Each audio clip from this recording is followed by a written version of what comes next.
Hello guys, welcome back to my YouTube channel The Nursing World. I am here with another informative video related to extended stay round 3. So one most important or common doubt which I saw in the comments was that कि paramedical courses में भी admission हो रहा है क्या। सो ये जो extended stay round 3 है यहाँ पे मेंशन किया हुआ है for nursing courses. So paramedical courses के लिए यहाँ पे कोई भी जो है ये स्टे राउंड नहीं किया गया है। जो बच्चे जिन्होंने CET का एग्ज़ाम दिया, जो नर्सिंग कोर्स में जो एडमिशन लेना चाहते हैं, चाहे वो NPCC हो, चाहे MSc नर्सिंग, चाहे BSc नर्सिंग या फिर पोस्ट बेसिक BSc नर्सिंग हो, अगर कोई कैंडिडेट इन कोर्सेज़ में पार्टिसिपेट करना चाहता है या फिर एडमिशन लेना चाहता है, सो उन्हीं के लिए जो है ये एक्सटेंडेड स्टे राउंड 3 करवाया गया है।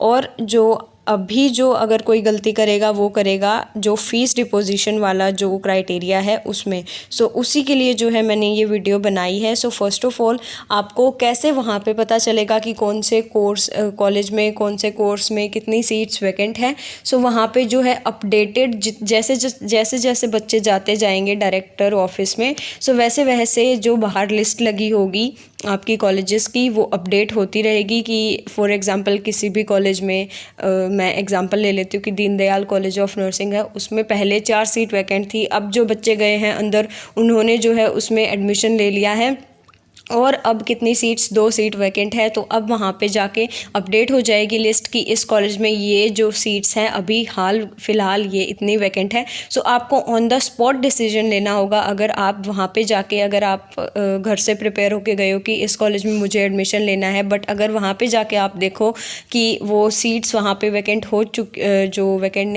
ऑक्यूपाई हो चुकी है टोटली, सो आपको ऑन द स्पॉट डिसीजन लेना पड़ेगा। वो आपके सामने जो है कॉलेज की लिस्ट लगा देंगे कि अब आपको कौन से कॉलेज में एडमिशन चाहिए। सो ऑन द स्पॉट आपको जो है वहाँ पे खुद के लिए डिसीजन लेना है। So be mentally prepare for it. So अब जो मोस्ट इम्पॉर्टेंट चीज़ है वो है कि ट्यूशन फ़ीस कैसे पे करनी है। So don't go with the cash. आप जो है 60,000, अगर मैं BSc नर्सिंग की बात करूँ सो यहाँ पे उन्होंने दिया हुआ है 60,000 for BSc nursing, 60,000 for post BSc और यहाँ पे MSc या फिर NPCC की 75,000 आपको पे करनी है। सो अब यहाँ पे इन्होंने लिखा हुआ है, मैं आपको ये जो पॉइंट 8 है वो पढ़ के सुना देती हूँ फिर से। The candidate will have to deposit the provisional tuition fee at the time of physical verification of document in the shape of demand draft या आपको यहाँ पे डिमांड ड्राफ्ट या फिर ड्राफ्ट ही लेके जाना है। अगर आप कोई और पेमेंट का मेथड यूज़ करते हो वहाँ पे, सो आपका जो है कैंडिडेचर कैंसिल किया जाएगा। वहाँ पे आपको जो है सीट नहीं दी जाएगी बिकॉज़ यहाँ पे उन्होंने डिमांड की है ड्राफ्ट की। और ड्राफ्ट क्या होता है? ड्राफ्ट आपको जो है बैंक इशू करके देता है। चेक और डिमांड ड्राफ्ट में ये डिफरेंस होता है। चेक हम खुद से लिखते हैं, मींस इंडिविजुअल खुद से बना के देता है, और जो डिमांड ड्राफ्ट है या फिर ड्राफ्ट है वो बैंक इशू करके देता है कि येस इतने जो है मान लो 60,000 का अगर आपको बनवाना है, सो 60,000 आपके बैंक डिटेल्स के साथ आपको बैंक इशू करके दे देगा डिमांड ड्राफ्ट या फिर ड्राफ्ट। सो आपको वो कैरी करना है वहाँ पे बिकॉज चेक बाउंस हो जाते हैं। सो PGIMS ने चेक नहीं लेने हैं, वो आपके ड्राफ्ट ही लेंगे। सो आपको जो है ड्राफ्ट लेके जाना है। यहाँ पे जितनी भी आप जो उनसे भी कॉलेज में एडमिशन लेना चाहते हो उसके हिसाब से आपको जो है ड्राफ्ट लेके जाने हैं और मल्टीपल ड्राफ्ट ले जाना। बिकॉज़ अगर किसी में थोड़ी बहुत अगर नहीं एक्सेप्टेबल हुआ सो फिर आप दूसरा दे सकते हो। अगर आपको गवर्नमेंट कॉलेज में एडमिशन लेना है सो उसके लिए आपको 20,000 BSc नर्सिंग के लिए, पोस्ट BSc के लिए 25,000 का लेके जाना पड़ेगा और MSc के लिए आपको 30,000 का लेके जाना पड़ेगा ड्राफ्ट। मैं आपको प्रेफर करूँगी कि आप 2 ड्राफ्ट बनवा के लेके जाएं। First one is for government, आप एक 20,000 का ड्राफ्ट बनवा के लेके जाना और एक 60,000 का ड्राफ्ट बनवा के लेके जाना।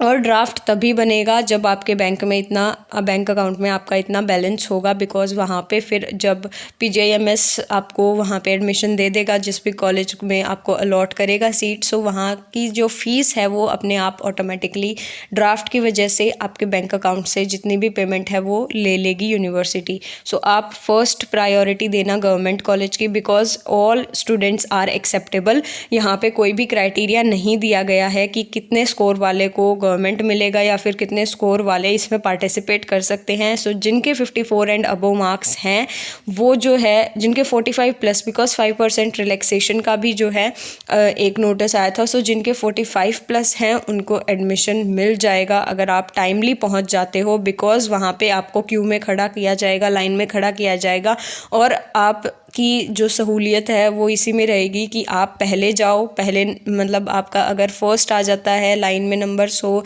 आपके ऊपर चॉइस है कि आप जो उनसे भी कॉलेज में लेना चाहते हो आपको उसमें एडमिशन मिल जाएगा। सो यहाँ पे मार्क्स का कोई भी लिमिटेशन नहीं है कि इस मार्क्स वाले ले सकते हैं, इस मार्क्स वाले, इससे नीचे बिलो मार्क्स वाले नहीं ले सकते पार्टिसिपेट या फिर नहीं कर सकते हैं एडमिशन, मतलब उनको नहीं दिया जाएगा। सो ऐसा कुछ नहीं है। सो अगर आपने अभी तक ये नोटिस नहीं पढ़ा है सो प्लीज़ एक बार आप गो थ्रू हो जाइए। और जो डॉक्यूमेंट्स की वीडियो है वो मैंने पहले बनाई हुई है, अगर आपको वो वीडियो अगर आपने नहीं देखी है so please do check that video, because जो पहले जो ओरिजिनल डॉक्यूमेंट्स मांगे गए थे वही इस टाइम चलेंगे। मैं जितने मेरे को याद है वो बता देती हूँ मैं। एक तो आपकी 12th की DMC, 10th की DMC, आपका करेक्टर सर्टिफिकेट, माइग्रेशन सर्टिफिकेट और आपका जो SCBC से उनका क्रीमी नॉन क्रीमी लेयर वाला SCBC नहीं, BCA और BCB का जो है क्रीमी नॉन क्रीमी वाला जो सर्टिफिकेट है वो चाहिएगा। और जिनका कास्ट सर्टिफिकेट चाहिएगा, जो मीन्स रिजर्व्ड कैटेगरी से बिलोंग कर रहे हैं, और इनकम सर्टिफिकेट भी फॉर मतलब आप ले जाइए जिनका इनकम सर्टिफिकेट बना हुआ है। सो ये डॉक्यूमेंट्स लगेंगे। आधार कार्ड ले जाना अपना और अपनी फ़ोटोज़, मोस्ट इम्पॉर्टेंट आपको वहाँ पे फॉर्म दिए जाएंगे फिलिंग के लिए। सो अपनी जो है पासपोर्ट साइज़ फ़ोटोग्राफ जो है वो प्लीज़ कैरी कर लेना अपने साथ, बिकॉज उनके बिना आपको फॉर्म नहीं दिया जाएगा। So don't forget to carry them along with you at the time of your counselling. So आप 5-6 फ़ोटोग्राफ्स लेके चले जाना। सो जितने मेरे को अभी याद थे उतने मैंने आपको बता दिए हैं। बाकी आप जो है वीडियो में जाके देख लीजिए, प्रीवियस जो वीडियोस है आप जाके चैनल पे चेक कर सकते हो। और अगर आपको कोई भी डाउट है इस वीडियो के रिलेटेड तो आप जो है कमेंट सेक्शन में पूछ सकते हो अपने डाउट, आपके जो है टाइमली रिप्लाई दिया जाएगा, because it is high time for you. क्योंकि अगर आपको अभी एडमिशन नहीं मिला सो आपके लिए जो है 1 ईयर का जो बैकलॉग लग जाएगा या फिर आपको ड्रॉप करना पड़ेगा। सो जिनको एडमिशन लेना है अगर उन्हें थोड़ा बहुत भी डाउट है सो आप कमेंट में बिना हेजिटेशन के पूछ सकते हो, आपका जो है जो डाउट है वो क्लियर किया जाएगा। So this is all for this video. और अभी एक मोस्ट इम्पॉर्टेंट थिंग है वो है कि 20 से लेके 21 तक 2 दिन का टाइम है आपके पास ऑनलाइन रजिस्ट्रेशन, या फिर अगर आपसे कोई मिस्टेक हो जाती है रजिस्ट्रेशन के टाइम आप उसे एडिट भी कर सकते हो ऑनलाइन वेब पोर्टल पे। यहाँ पे जो है लिंक शेयर किया हुआ है HPTT UHSR CETadmission.in से है यहाँ पे। सो आप इस वेब पोर्टल पे जाके अपना जो है रजिस्ट्रेशन कर सकते हो। सो अभी के लिए बस इतना ही। आपके लिए अगर कोई नई अपडेट आएगी UHSR या फिर PJMS की तरफ से सो वो भी जो है वीडियोस के थ्रू आपके साथ शेयर की जाएगी सबसे पहले। So see you in next video, till then take care, bye bye.